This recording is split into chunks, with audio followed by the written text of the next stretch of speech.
आपण पाहत आहात महाराष्ट्र टुडे न्यूज।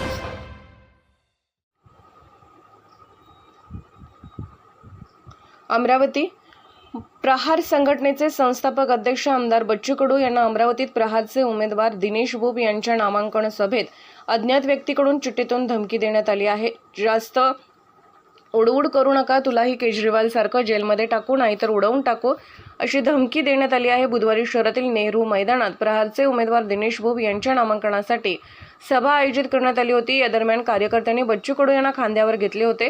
दरम्यान भाषणासाठी जात असताना त्यांच्या हातात कोणीतरी धमकीची चिठ्ठी दिली, याची माहिती सभा सुरू असताना भाषणातूनच कडू यांनी उपस्थितांना दिली। रात्री उशिरा प्रहारचे महानगर प्रमुख बंटी रामटेके यांनी कोतवाली पोलीस ठाण्यात तक्रार दाखल केली आहे। पोलिसांनी अज्ञात व्यक्तीविरुद्ध गुन्हा दाखल केला असून पुढील तपास करत आहेत। महाराष्ट्र टुडे मराठीसाठी ब्युरो रिपोर्ट अब्दुल शफीक, अमरावती।